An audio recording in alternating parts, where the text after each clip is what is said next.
Audio maker protect channel के दर्शकों को प्रमोद शर्मा का अभिवादन। मित्रों, आपके अपने चैनल के फोटोग्राफर मेरी धर्मपत्नी, मेरी अर्धांगिनी श्रीमती मंजू शर्मा का जन्मदिन है। वैसे तो इनके 3 जन्मदिन आते हैं साल भर में, अलग अलग, कोई तिथियों के हिसाब से आता है और एक स्कूल के सर्टिफिकेट के हिसाब से आता है। क्योंकि गांव में जन्म हुआ इनको तो एग्जैक्टली जो स्कूल में तारीख दे दी गई थी 2 फरवरी दे दी गई थी। और वैसे उनके नानी जी बताते हैं 15 फरवरी को उनका जन्म हुआ, माघ पूर्णिमा को। तो आज उसके हिसाब से उनका जन्मदिन है। तो मैं चाहता हूं कि उनके आपको कुछ वीडियो क्लिप्स दिखाऊं, अलग अलग जगह के अलग अलग वीडियो क्लिप्स। मेरे पूरे साथ में रहे, ये हमेशा मेरा साथ दिया है और इनको कई जगह सम्मानित भी किया गया है एक महिला फोटोग्राफर के नाम से, और कई अवार्ड भी मिले हुए हैं। तो आज मैं चाहता हूं कि उनको मैं बर्थडे के अंदर आपको भी भागीदार बना दूं और आपको भी उसके कुछ झलकें दिखा दूं। देश विदेश इन्होंने मेरा बहुत साथ दिया है और कई प्रोग्रामों के अंदर इनको सम्मानित किया गया है, जिनकी भी मैं आपको झलकें दिखाता हूं। ज्योति जी, ये पल यादगार रहते हैं। मंजू जी करल मातृशक्ति हमारे बीच में यहाँ मंच पर, उनका हम सत्कार सुशीला जी से निवेदन करेंगे कि उनका सत्कार करें।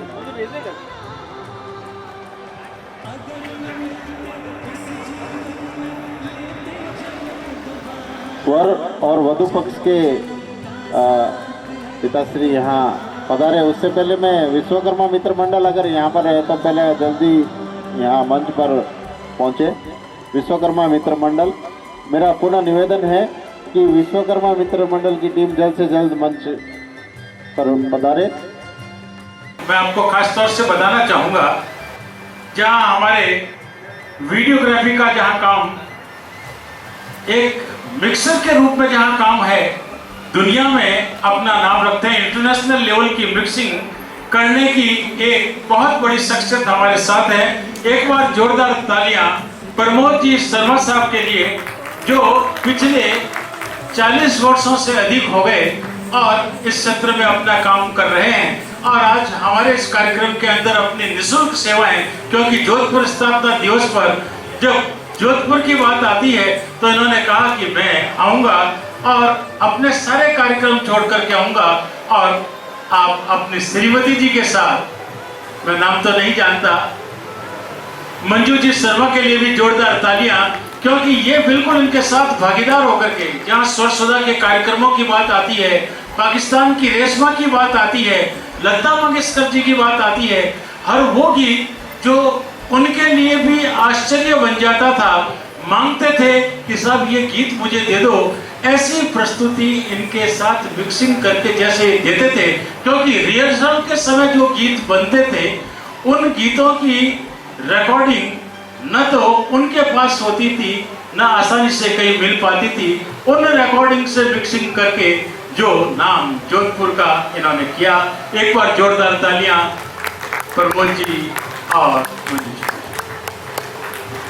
निवेदन रहेगा मेरा, प्रमोद जी शर्मा और उनके श्रीमती जी मंजू जी से कि वे आए और बिल्कुल दोनों एक साथ जिस तरीके से आज के कार्यक्रम को यह वीडियो से और एक एक साज के आइटम को अलग अलग मिक्सर करके निकाल रहे हैं, तो जोरदार तालियां।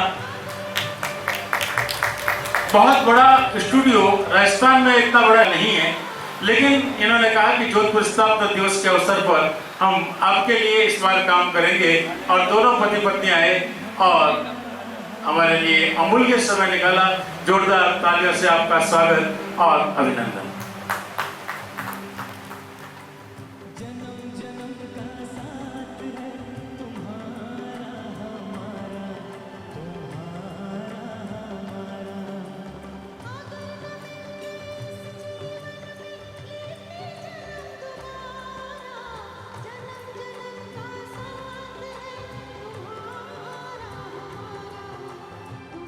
आज के सारे कार्यक्रम को कैद करने वाले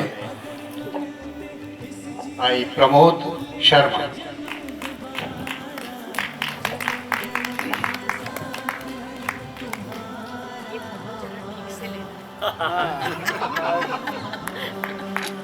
और ठीक से फोटो लेने वाली मंजू शर्मा। मंजू शर्मा। अब आप जो सर इनको प्रशंसा करो।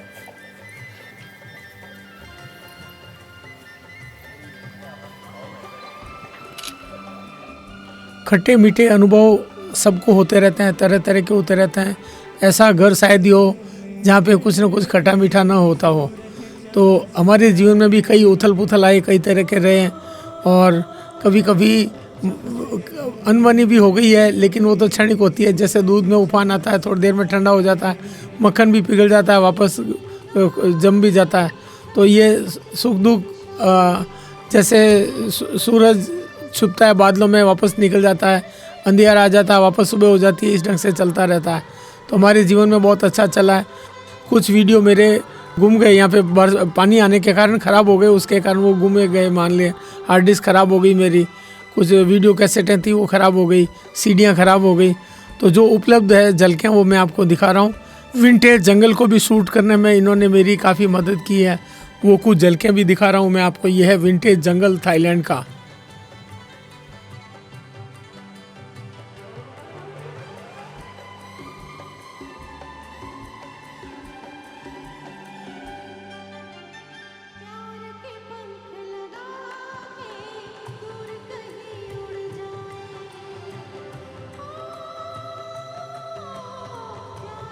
तो मित्रों, ये है विंटेज जंगल। विंटेज जंगल का मतलब ये है कि यहाँ पर एक से एक आलीशान चीज़ें जो कि देखने को नहीं मिलती है, जिसकी तादाद दसियों नहीं, सैकड़ों नहीं, हज़ारों नहीं, लाखों में है। और देखते देखते देखते, चाहे एक दिन देखो, 2 दिन देखो, एक हफ्ता देखो, 1 महीना देखो, समय कम पड़ जाएगा, चीज़ें कम नहीं हैं। और दाम एकदम कम, यानी कि 300 रुपये से शुरू हो जाते हैं, 3000 तक बढ़िया से बढ़िया एम्पलीफायर ला सकते हैं, बढ़िया से बढ़िया कैसेट डेक ले सकते हैं, टर्न टेबल। देख के ऐसा लगता है कि ये भी ले ले मैं, ये भी ले ले मैं, ये भी ले ले मैं। लेकिन क्या करें, ये है परदेश से भारत में लाने के लिए बड़ी समस्या है। 20 किलो सामान अलाउड होता है, जो हमारे नॉर्मली हो जाता है। उसके अलावा 1 किलो के कम से कम 1000 रुपये लग जाते हैं। उसके अलावा फिर कस्टम ड्यूटी यूँ करके, और सोचते हैं कि यार ये कैसे लेके जाएंगे। कुछ चीज़ें ला सकते हैं, जैसे तैसे जुगाड़ में लाया भी हूँ मैं। और बाकी देख देख के मन भर लो, देख देख के मन भर लो, आप भी मन भर लो।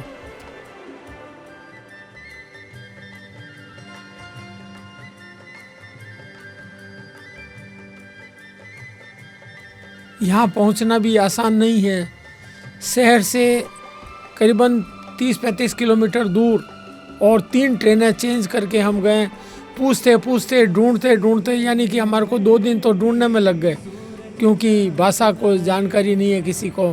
किसी बंदे ने बता दिया था कि यहाँ पे है, लेकिन वो उसने थाई भाषा में लिख के एड्रेस दिया था। अब वो एड्रेस को भी ढूंढने में बड़ी समस्या हो रही है हमारे को। लेकिन घूमते फिरते पहुंच गए। फिर एक टैक्सी वाले को हमने कहा, भैया हमारे को ये देखिए ले चल। तो वो वहाँ का आदमी था, लेकिन वो भी पहचानता नहीं है कि हमारे को तो पता नहीं ये कहाँ पे है। लेकिन घूमते, पैदल घूमे, इधर घूमे, इस गली में भटके। ये है गांव के अंदर, और सिटी से 30-35 किलोमीटर दूर।